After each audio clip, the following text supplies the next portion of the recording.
One viewer is concerned that he might be homophobic. We're going to find out next on Pastor Bob's Coffee Break.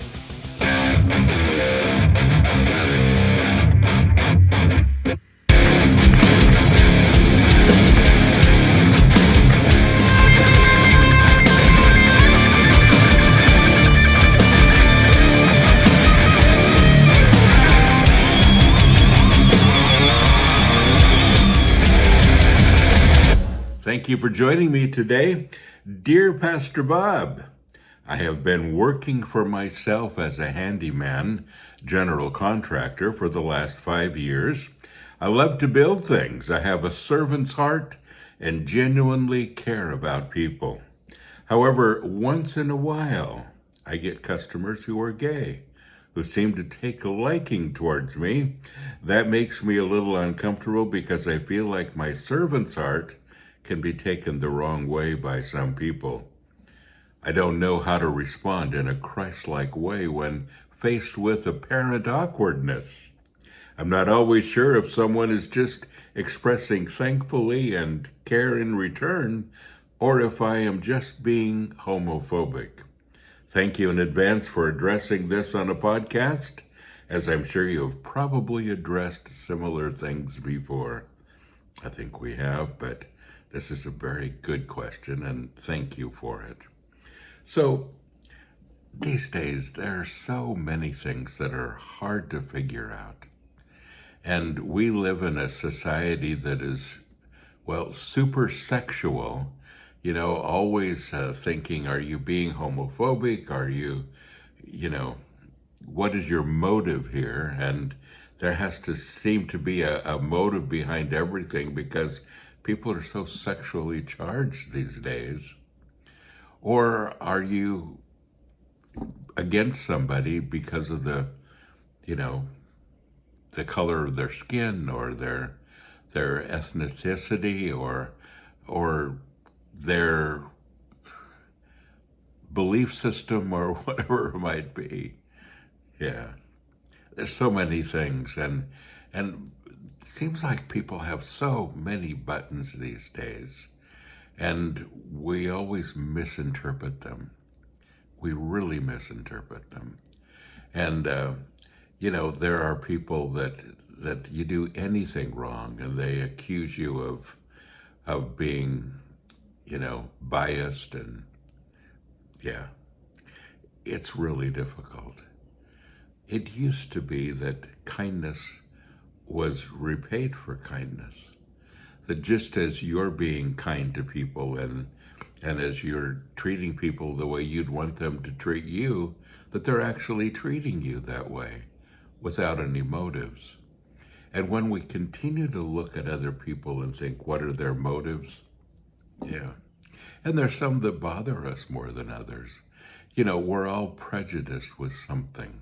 And I hate to say that, but we kind of are. Our conditioning, how we've lived our lives, the kinds of people that we've lived around, our conditioning makes us a bit prejudiced towards some things. And as a result, some people.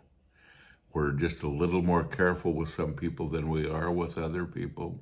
And then we understand that there are some people that cry prejudiced, real quickly, and that are the first ones to say, you're being homophobic or you're being, judgmental or whatever it is. And so it gets difficult to navigate that. And I think this is one of the big ones. This is one of the ones that pushes people's buttons a lot.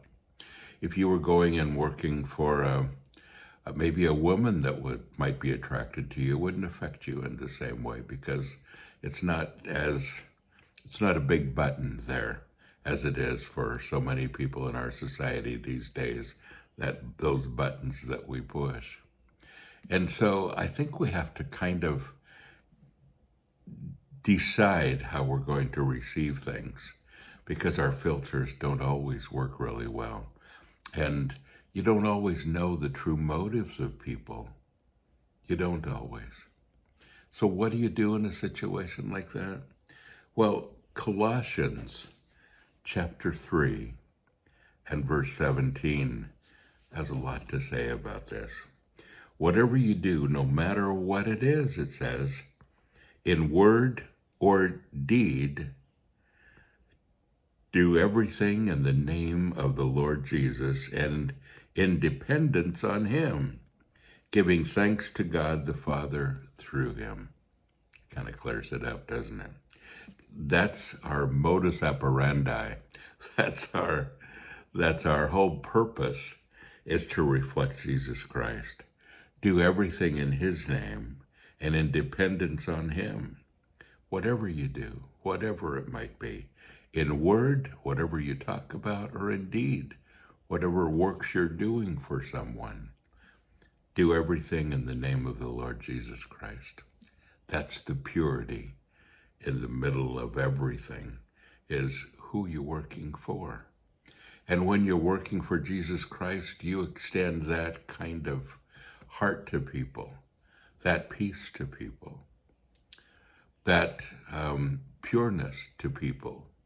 And their reaction to that will vary, honestly, will vary. But your decision can't be based on necessarily their reactions. It has to be based on who your focus is on, who you're honestly serving.